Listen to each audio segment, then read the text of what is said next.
Tapi terkadang kita, bangsa Indonesia itu tidak mencermati secara, logika bahwa Pancasila inilah yang akan mempersatukan kita, seperti Iya. itu. Tapi Mm. terkadang di situlah juga ada perseteruan, seperti itu Pak Ustadz. Misalnya saja di sila keempat itu. Mm. Nah, biasanya kan, permusyawaratan nih ya, itu terkadang permusyawaratannya itu, dibarengi dengan adu jotos gitu, Pak.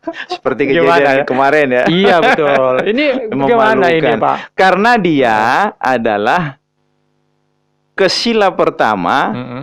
hubungannya dengan ketuhanan yang Maha Esa yang belum baik, sehingga cenderung melakukan hal-hal ketidakadilan dan biadab. Hmm.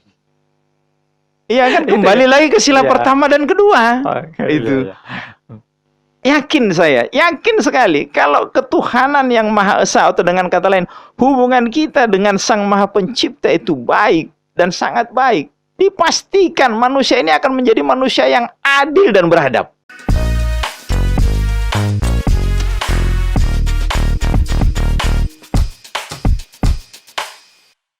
Assalamualaikum warahmatullahi wabarakatuh, dan selamat datang di podcast Orkes, obrolan kekinian Sulawesi Selatan by Kabar Kota Sulsel. Tentu saja masih dengan saya Usmarlah Haji, sang pengiring orkes pastinya. Nah, di hadapan saya sudah kedatangan tamu lagi.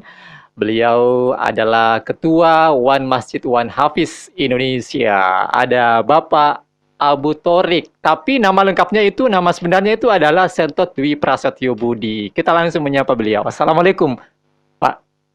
Pak Sentot ya? Pak Sentot. Waalaikumsalam warahmatullahi wabarakatuh. Apa kabar Bang Yoma. sore hari ini, Pada Pak? prinsipnya satu kebanggaan dan kebahagiaan tersendiri buat kita ini. Iya. Kita bisa suah bersama dengan pemirsa melalui Podcast ini ya. podcast ya, obrolan kekinian Sulawesi Selatan. Oke. Tapi sebelumnya Pak belum tahu ya kalau orkes ini ada di sini. Belum. Gitu. Asbab Yuma pula lah yang menyebabkan perjumpaan itu. Pak? Yang jelas suasana walaupun kelihatannya sangat sederhana, tapi dengan pengelolaan dan manajemen yang oke, dia akan menyebar ke antero dunia ini. Nah, itu dia, Pak, yang bisa kita kelakarkan di sini ya. Begitu ya. Kita bicarakan di sini tentang apa ya, semua kehidupan beragama ya, begitu ya. Bukan begitu ya, Pak? Pada prinsipnya, cita-cita tertinggi kita hari ini kan dalam dua hal. Iya. Apa itu? Keselamatan dan kesejahteraan dunia dan akhirat. Oke. Itulah cita-cita yang tertinggi. Nggak ada lagi di atasnya itu. Gitu ya. Ya kan? Semua manusia membutuhkan ini. Sejahtera dan selamat dunia dan akhirat. Makanya tadi ada lisan yang indah. Padahal itu pembukaan yang biasa sering kita dengarkan. Kan? Assalamualaikum warahmatullahi wabarakatuh. Artinya kan luar biasa tuh. Keselamatan bagimu, rahmat Allah bersamamu, dan keberkahan bersamamu. Adakah bahasa yang lebih tinggi, cita-cita yang lebih tinggi daripada ini? Nggak ada. Tidak ada. Ya kan? Iya. Bukan salam sejahtera. Salam sejahtera itu nomor sekian. Setelah itu kan gitu. Salam keselamatan, rahmat Allah bersamamu, keberkahan Allah pun bersamamu. Coba bayangkan. Makanya kalau bisa, kita semua ini harus bercita-cita mengarahkan kehidupan kita untuk meraih keselamatan dan kesejahteraan dunia dan akhirat. Dan akhirat, seperti itu Pak Ustadz ya. Oke. Pak Ustadz ini nggak apa-apa, saya panggil Pak Ustadz aja ya. Sudah terlanjur begitu pula kan? Nggak apa-apa, santai ya. Sudah biasa Pak ya. Tapi tidak apa-apa saya panggil Nggak Pak. apa-apa. Bapak Pak boleh, Ustadz juga boleh, nggak ada masalah. Karena pada dasarnya memang seperti itu ya, Iya. Pak ya. Oke. Nah, ini kita berbicara tentang Pancasila seperti itu ya. Dan Tapi itu sebelumnya ya. Tapi saya mau tahu dulu ini Pak, bagaimana sebenarnya tentang kehidupan yang sesungguhnya begitu. Ya, kehidupan yang sungguhnya kita upayakan tadi, sejahtera, selamat. Iya. Dan bukankah itu pahlawan kita, pejuang NKRI, pemirsa, bahwa NKRI ini punya aset yang luar biasa ketika ingin merebut kemerdekaan. Mana aset mereka? Pertama, ulama. Yang kedua, santri. Yang ketiga, umat. Saya belum sebutkan umarok, karena waktu itu belum ada umaroknya. Iya. Iya tuh. dengan kekuatan ulama, santri dan umat, ditambah dengan bambu runcing, doa, dan gema takbir. Iya. Inilah aset NKRI untuk merebut kemerdekaan. Kemerdekaan ya. Itu. Seperti itu. Tidak ada aset yang lain kecuali ini saja. Itu. Dan siapa waktu itu Pak Yuma yang menjadi lawannya? Kan dua kan? Dua. Belanda dan Belanda hitam. Belanda hitam. Maksudnya Belanda hitam kan? Memaknai tentang Belanda hitam itu adalah orang-orang Melayu yang mau ikut kode etiknya Belanda. Jadi dalam tanda kutip itu pengkhianat. Pengkhianat gitu ya. itu. Kalau bahasa kita kan orang munafik. Munafik. Kan? Pengkhianat pada masa itu. Nah, itu sejarah membuktikan. Dan berhasil dari 6 potensi kekuatan ini melawan Belanda, merebut kemerdekaan dan dimenangkan karena berkat rahmat Allah Subhanahu wa taala. Dan itu ada di pembukaan kita. Pembukaan Undang-Undang Dasar 45 dengan rahmat Allah itu. Sehingga NKRI pun bisa mendapatkan kemerdekaan. Dan ketika orang-orang yang pinter ini di kalangan ulama kita, orang-orang pinter sekaligus jiwa mujahidin yang siap menghadapi Belanda dan Belanda hitam kan? Ya. Dan sekutunya lah. Dan telah meraih kemerdekaan. Dari mereka itulah muncullah 5 asas negara kita yang kita mesti pakai dengan istilah Pancasila. Pancasila ya. 5 sila begitu. Pancasila ini warisan ulama kita, warisan mujahidin Indonesia, ya kan? Sehingga kalau dirunut dengan baik, Pak Yuma, itu indah banget. Indah ya. Dan sangat ideal, sangat pantas untuk berlaku. Bahkan bukan cuma Indonesia, tapi seluruh dunia. Bagaimana tidak? Sila pertama, ketuhanan yang Maha Esa. Ya. Jika ketuhanan yang Maha Esa ini baik, atau dengan kata lain hubungan kita dengan Tuhan ini baik, maka otomatis kita akan menjadi manusia yang adil dan beradab. Beradab. Begitu. Sila kedua kan? Iya. Kemanusiaan yang adil dan beradab. Begitu ya. Mestinya manusia Indonesia ini ke sini. Jangan yang sebaliknya. Yang sebaliknya adalah ketika hubungannya dengan ketuhanan yang tidak baik. Iya kan? Hubungannya dengan ketuhanan yang tidak baik, maka manusianya itu akan menjadi 2. Pertama, berlaku tidak adil dan biadab. Gitu ya. Iya. Karena kenapa? Hubungannya dengan Tuhan. Gitu atau dengan kata lain kalau bahasa agama kita, habluminallahnya tidak bagus. Sehingga dia menjadi manusia yang berlaku tidak adil dan biadab. Terus disusun dengan sila ketiga, persatuan Indonesia. Sebenarnya 2 sila saja ini kalau diberlakukan seluruh dunia, subhanallah. Satu sifat yang memang harus saya dan kita miliki. Manusia, kalau namanya manusia sudah memiliki ya. Sila pertama dan kedua itu saya rasa itu sudah ini ya, luar biasa dan mungkin kita membayangkan perdamaian. Itu dia kan. Persatuan Indonesia. Indonesia ini mau saya bilang kecil, sebenarnya enggak kecil. Buktinya kenapa? Besar. Karena kenapa? Di dalamnya ada 3 waktu. Indonesia Barat, Tengah dan Timur. Pak Panglima pernah bilang, kalau kita terbang dari Sabang sampai Merauke, itu butuh waktu 8 jam. 8 jam dari Sabang sampai Merauke. Gitu ya. Terus apa kata Panglima kita waktu itu? Ini Panglima siapa ini? Panglima TNI. Waktu itu saya ikut belajar di Nahdlatul Umum, pesantrennya Pak Kiai Sanusi Baco. Beliau datang, beliaulah yang memberikan tausiah terkait dengan ini. Indonesia ya. Yang seluasnya seperti itu. Terus dia bilang apa?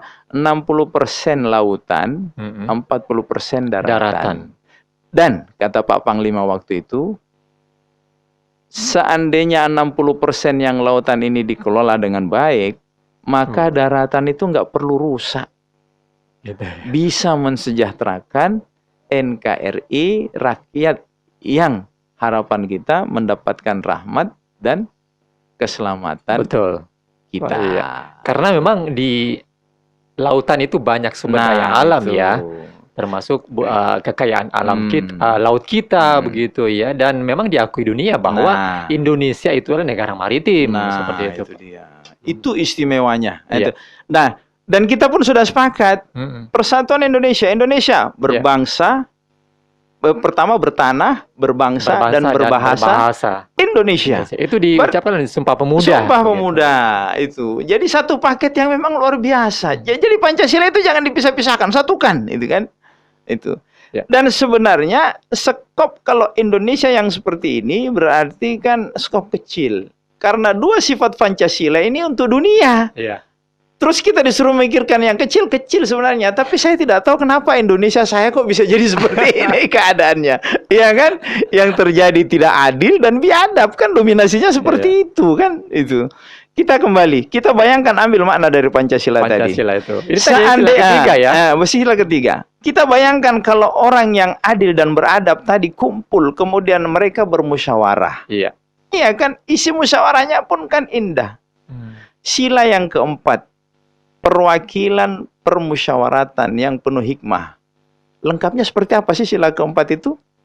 Musyawarah yang dipimpin oleh hikmah, penuh kebijaksanaan dan permusyawaratan perwakilan.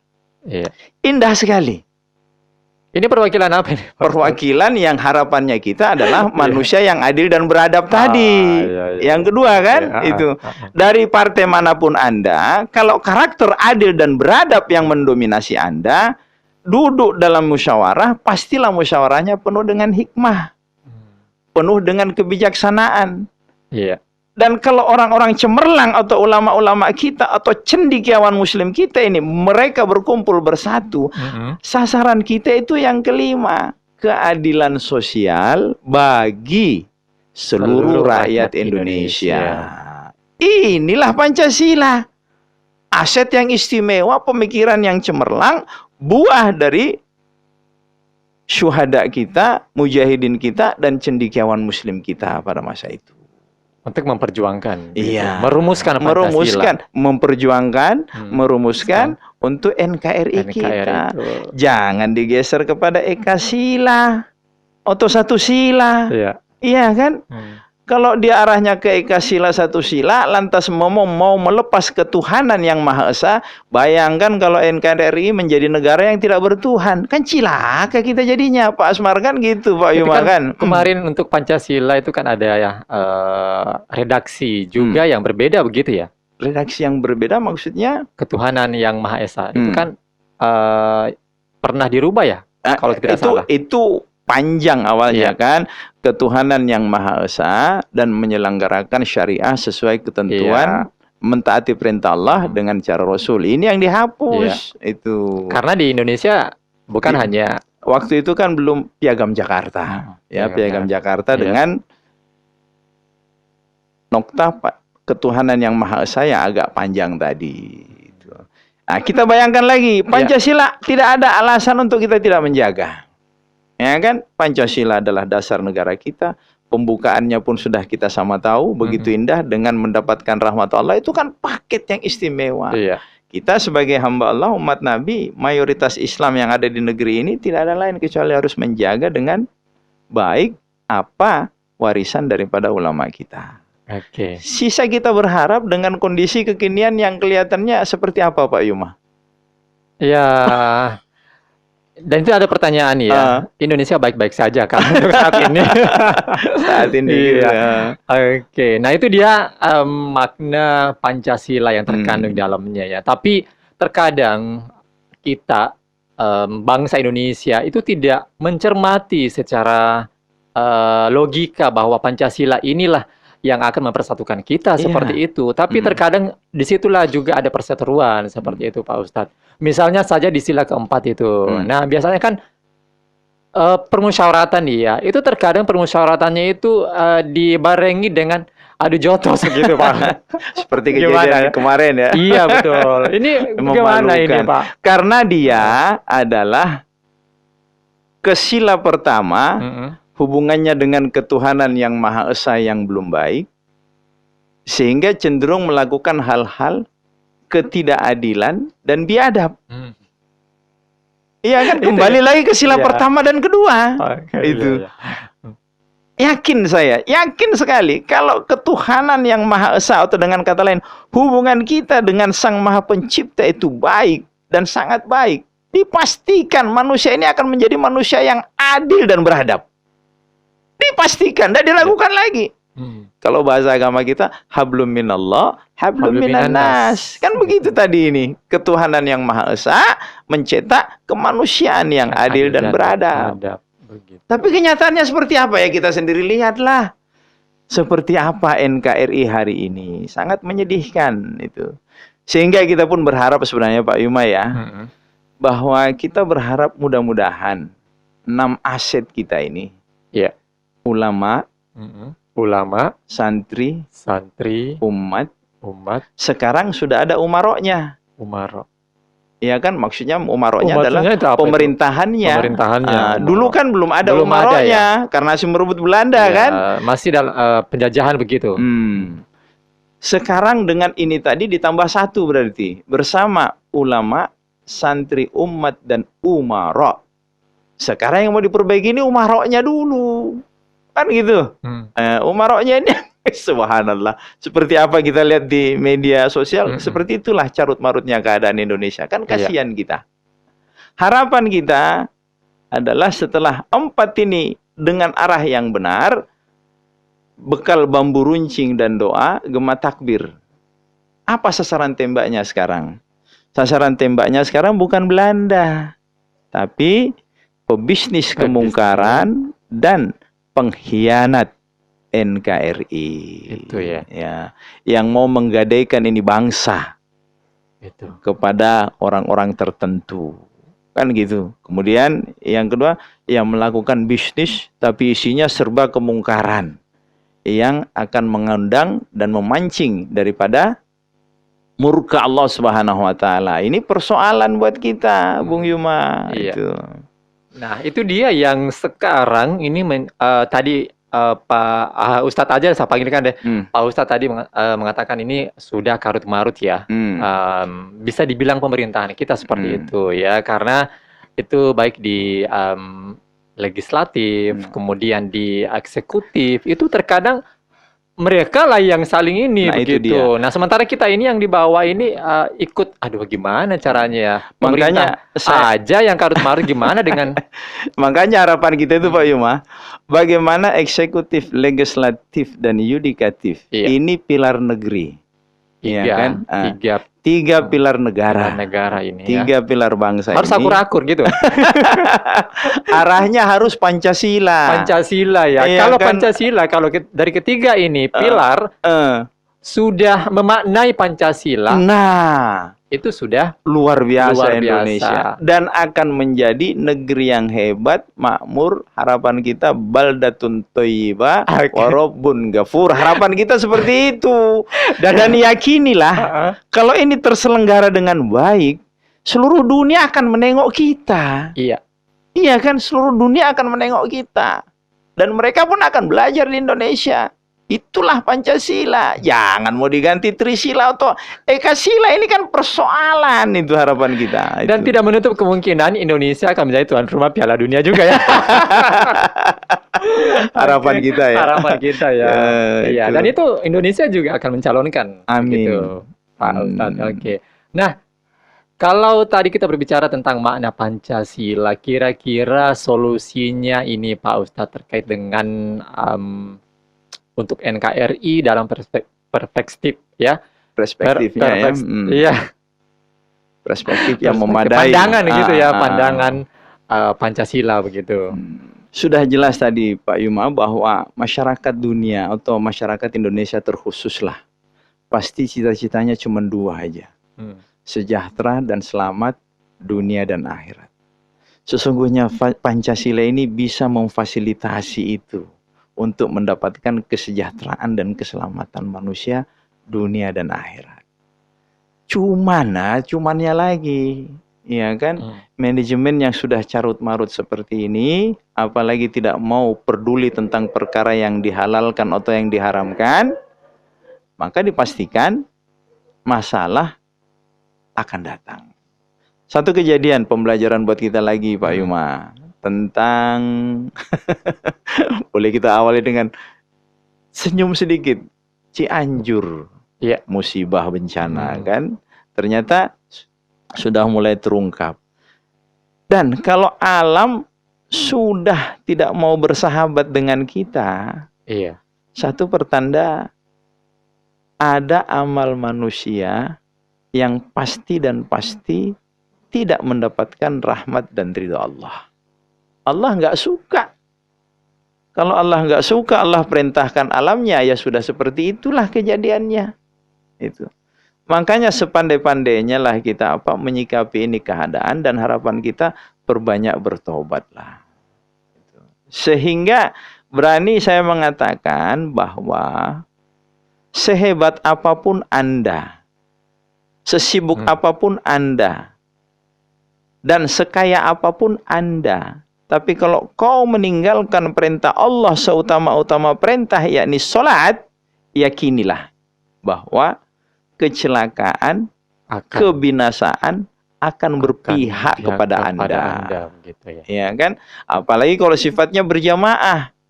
Istilahnya korupsi berjamaah. Itu kan semua pelakunya siapa coba? Iya. Kan memalukan sebenarnya dengan kondisi yang seperti itu.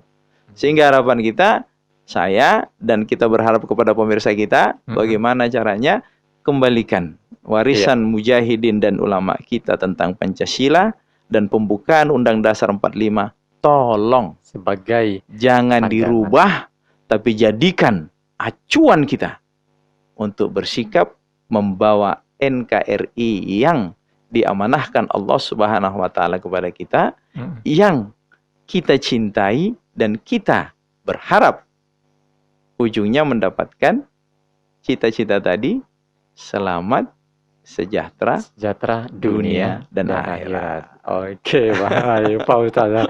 Itu adalah solusi untuk NKRI dalam perspektif Pancasila ya, atau pandangan Pancasila seperti itu. Nah, ini kita sudah berbicara banyak tentang Pancasila begitu, Pak Ustaz. Kalau untuk saat ini, untuk Pak Sentot Dwi Prasetyo Budi juga boleh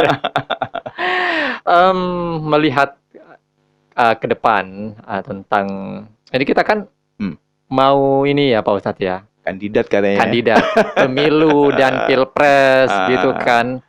Bagaimana melihat dalam sisi sudut Pancasila ataupun pandangan Pak Ustadz sendiri? Perspektif yang saya mesti sampaikan kepada publik kita.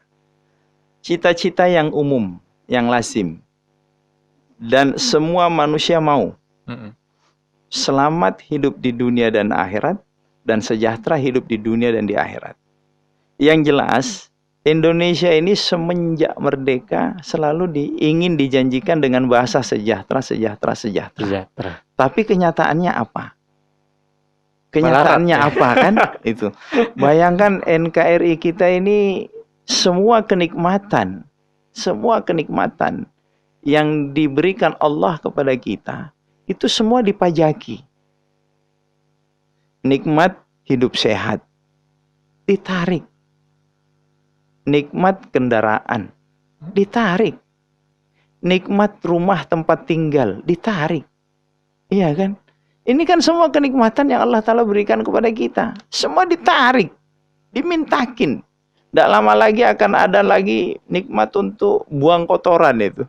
Limbahnya yang sementara mau dibuatkan oleh institusi kita. Kan itu juga akan ditarik. Kan gitu.